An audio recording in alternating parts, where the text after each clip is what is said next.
About how you're feeling, and your fans want to know about your health and how you're feeling coming back to the car today. Get the mics down. I'm feeling great, and real nervous about getting in the car just because I haven't been in a car in a really long time. I've only drove at Richmond last year in 24 months. That was the only time I've been in a race car. So I did come over here a couple months ago and ran about 15 laps when Noah was testing. And that didn't do anything to help my anxiety. So Noah was faster than me, and it just reminded me of how hard it is to drive these cars, how good these guys that drive them are, and how hot and miserable it is inside there. So some of the things that you kind of forget about while you're in the booth and being a broadcaster. So it's a real blessing for me to be able to run at least one race a year and sort of relive my past, and that's kind of why I picked this race at Darlington, because of the throwback weekend, such a great celebration of the history of the sport, and I wanted to be more a part of that. I got to experience it from the broadcast booth last year, and I thought, man, I get to run a race a year. Why don't I just go to Darlington and do something fun with a throwback car and draw some awareness to not only Dad's story, but Ed Negree and Norman Negree, the guys that own that race car that Dad drove in 1975. So, and it's fun to be down in the garage, in and around the other cars, and to understand their stories and what they're all about. And so this should be a fun weekend. Dale, what's it been like since the crash for you and your family? Things have been great. We've been just, taking some time to ourselves, and things have been very good. So, my wife loves to be at the races when I'm driving. So her and Isla are going to come and be here, and that'll be great. Isla was at Richmond last year. She'll never remember that. She might not remember this race either, but it's fun to have them around, especially when I'm racing and driving. And I'm excited just to be back at a track. This is familiar to me. The faces, the people around the racetrack, the people in the media. It's great to be doing something normal. Hey, Dale, take me through the final minutes of off that airplane.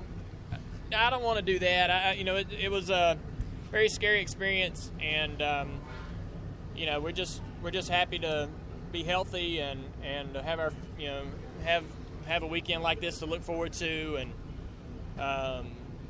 just try to get back to doing my job as a broadcaster and working with NBC and all the things that we're excited about and happy about in our lives.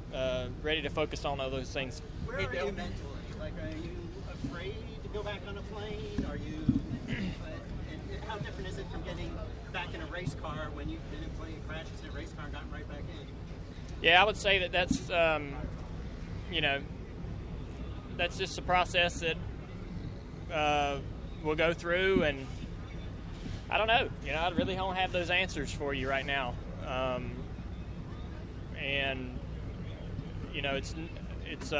got a lot of great people around me that are supportive, and I've got a lot of great contacts of people to be able to help me with any hurdles and obstacles, and I don't foresee any problems. How do you feel about flying again?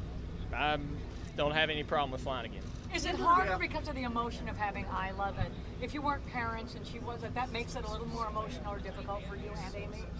Well, it was a very tough experience to go through, but I try not to really get into that, think about that too much. And things happen for a reason, and you just try to learn from it and move on. And, I'm just, I love my daughter so much and enjoy being around her, and look forward to watching her grow up and experiencing a lot of things with her going forward, and that just made you realize that much more, and so I'm just thankful and ready to live our lives. Dale, the Earnhardt name is royalty in this sport. How much does it mean for you, and just to have the fans see you, and so glad that you're here? Is that helping with the healing? I don't understand, some of the things that happen to me in our sport, or the attention or the interest or what have you. I try not to really try to make sense of it. But I am surprised, I guess, by the excitement from our supporters about us racing this weekend and being at the track and being in a car, and it builds pressure. I don't want to let anybody down. I don't want to underperform or miss the expectations or miss the mark on where they would like me to run or how they would like me to finish. But so it adds a little bit of pressure. I like to come into these races that I do in this time in my career and just have fun, smell the smells, hear the sounds, just enjoy driving a car, enjoy racing somebody, no matter whether you're racing for first or last. Just enjoy what you miss about it and not get into the competitive side of it. Try not to really pay attention to the stopwatch. It's hard, you get competitive and you want to do well, but try not to make it miserable or put too much pressure on yourself. So that's really the focus for me right now, is just trying to make sure I'm having fun and not making this more difficult than it needs to be. Did you have a moment where you looked up and maybe said something to your dad and said, No. "Hey, not ready, Dad"? No. Andrew Lloyd decided to hang up the helmet last week. Yeah. You can understand what he's been through, having a quality of life. Yeah. What are your thoughts on that? I thought it was great. Whatever I don't know Andrew. I don't know what was going on in his mind and what he plans to do, and only he knows those things. But everybody has a right to do what they want to do to make themselves happy. He's 29 years old. It's pretty good for a football career. You got to think about all the years of high school, 2-a-days, practices, college. It's bigger than just his NFL career. He's played football a very long time in his life, and he's at a point now where he wants to go do something different, I suppose. So I applaud it. I think it's awesome, and I expect that some guys want to play longer, some guys don't. It's just not for everybody to run it all the way to the very end and empty the tank. It's not. Not everybody's built the same way. Not everybody's going to do the same thing. So I think it's awesome that he wants to get away and enjoy other things in his life. Dale, do you feel like you're here for a reason? Do you feel like you're here for a reason to do good, or to touch people or something? Now it seems like you're around. I just want to enjoy what I'm doing. Enjoy my time here at the racetrack driving, and enjoy what's going on in my future. Get back to work and get back to broadcasting and having fun with Tart and Jeff and Rick, and we've just got such a great thing going, and it's such a special time in my life, and with Isla growing up and my wife, and just being around my family. So I'm just trying to enjoy all those things. Did you remember that you kicked the door down? No. Is that not? Yeah. I don't want to get into all of that, and there's an investigation going on, and I just want to wait on that all to play itself out. Dale, what's this experience kind of made you think about? Obviously, things like that can give people pause. How has this impacted you? A lot of things in your life that you go through help you sort of order your priorities. Reminds you sometimes, I guess, of what's important, what's not so important. And unfortunately, you don't want to go through situations like that, but there's certainly some positives that come out of it. Such as? Just, organizing your priorities and such, and just, remembering what matters, and like your family and friends and things like that. Are you really that mentally tough? Because it's admirable to the rest of us who saw, Well, I think that it's just being in a race car. We go out there on the racetrack and crash into the wall and flip upside down, and the first thing you think of is, how good is the backup car, And why did that happen? How can we stop the next car from doing that? We don't, I think the repetition of doing that all my life has insulated me from some of the typical emotions and reactions that you might have in a situation like that. No, it's different with your family. More opportunities. Huh? It's different. It's not just you and the plane, it's your family. Yeah. You can look for more opportunities to race. Yeah. Yeah.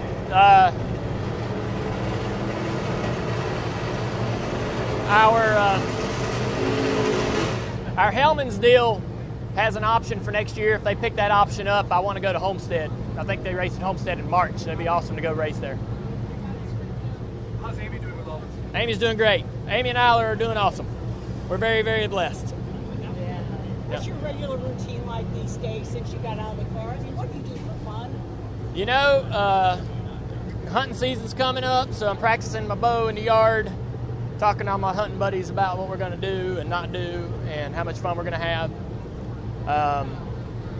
I bought a new simulator for the house, sim rig for racing on iRacing, so I'm excited to sort of get that and get into that. But really, man, it's getting up in the morning and going over to Isla's crib and getting her out of bed. Me and Amy wake up and lay there waiting on Isla to wake up, and as soon as I hear her making noises, I'm running in there to get her out of bed, and she's so excited to see you and excited for what's getting ready to happen in the day and getting her bottle and going through the rest of the day. It's hard to leave her. It's hard to leave her and go do a hobby. You know what I mean? It's hard to prioritize anything over your daughter during just a typical day. So a lot of the times I'm just sitting there with her talking about balls and slides and our pets and whatever else she's seeing around her that she wants to play with and do. So that's, me and Amy just spend a lot of time sort of trying to help her get educated about what's going on around her. Did the fans help you through it? Did your fans help you through in the hard part of the beginning? Heard from a lot of people? I just got a lot of great family around me and friends, other drivers and people, just friends and family. Everybody's been very helpful. Dale, what about a backup driver? You plan to run this whole race? Yeah, I'm fine. I wasn't sure, but my back healed really quickly and got some great treatment and help from some doctors there to get that. Everything's. I drove a two-seater yesterday for an hour and a half. Didn't have one issue with any soreness back there, and that seat's not even my seat. So this seat should be formed to me and very comfortable, and should be no problem. Dale, you used the word blessed, Dale. You used the word blessed a number of times here in this conversation. Is that your general feeling after all this? Is that you feel blessed? Oh, yeah. Just very lucky, very thankful that, we're able to, carry on and just plan the rest of our lives and just feel very lucky, of course. I mean, without a doubt. That's hard to, it's hard to overstate that, right? Dale, how about your team at NBC? How have they helped you? My team at NBC was very helpful. They allowed me to stay out of work in Bristol and be with my family, which was helpful. And they've always been first class, and anything we've ever done, they've just always been amazing and very understanding people. So they're very supportive. Dale, can you tell us some of the pros and cons you weighed for doing this weekend or not doing this weekend? I just felt like getting back to the track, meeting everything head on is the best approach. Just get right back to what you need to be doing, what you want to do. Get this back to living and doing your life the way you want to do it. There's no reason not to. Did you foresee Carson ever taking the stunt around? I don't know what's going to happen with hers. She's sitting in there in those running those dirt cars, having a lot of fun, and maybe that's where she stays. That's really up to her. Do you have to get back on the horse? Did somebody tell you, hey, get back on an airplane, jump right back in there? You can do it. Without a doubt, that's the best advice, I think, for me. Not for everybody. Everybody's different. But for me, I think it's just to get right back to it. Yeah. Did you ever consider not running this weekend? Well, if my back hurts so bad I couldn't, I probably wouldn't be able to. But as long as my back swelling and all that went down, it was going to be fine. Dale, what about the concussions you had in the past? Yeah. With the plane crash accident? There's no issues. Zero. You've been to a neurologist? Yeah. And checked you out? Yes. I've been checked out pretty hardcore. Yeah.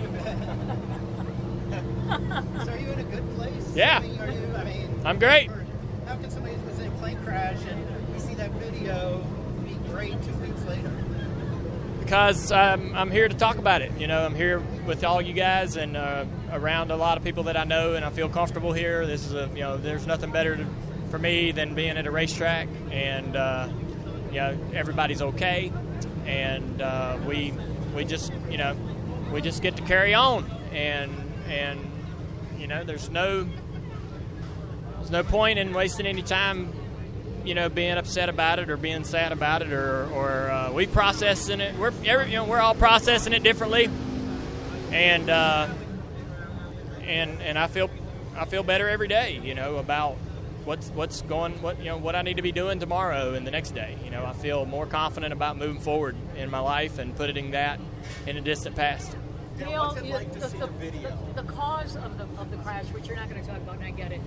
When will you hear about that? And being that it was your plane, you're following that closely, though you're not talking about it. Yeah, the investigation is sometimes a year or 2 years even. So just going to be patient with that. Wait just wait on that process. What is it like to see the video? I don't want to get into that. I don't want to talk about that. So I don't have any real comment about that. It's been 12 years, Dale, since you raced the 8 car. Yep. Did you have a moment this week where you're like, wow, it's been that long and I'm finally What surprised me was I hadn't raced here since '99 in the Xfinity car. I know I've run a bunch of Cup races here, but these are so different than the Cup cars.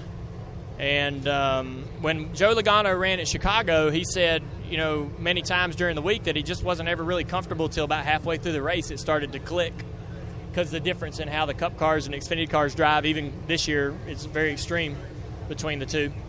So I think that it's going to be probably halfway through the race before I have any kind of real understanding of what I need to be doing or where I need to be running. And so it's going to be interesting process.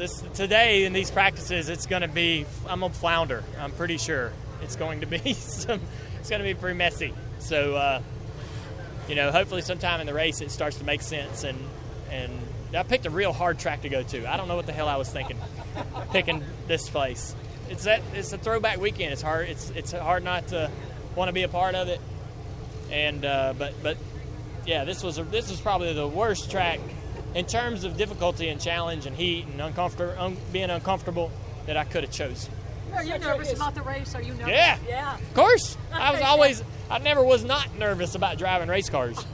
I've raced all my life, but I was always, every race, you were just equally as nervous as the last. Leading into qualifying or practice, or you can't help but get nervous. It's a very wild experience being inside there. You're such a historian of the sport. What do you think this weekend means to people who are like you, who are fans first? And what this weekend's evolved into? Yeah, it's been really fun to watch it grow and people take it more seriously. This was my hope when they started talking about the throwback weekend, was that this would sort of take root and become something of a tradition that we would do every year. And that seems to be what's going on. And the best thing about it is, I think what's really important is that the teams embrace it.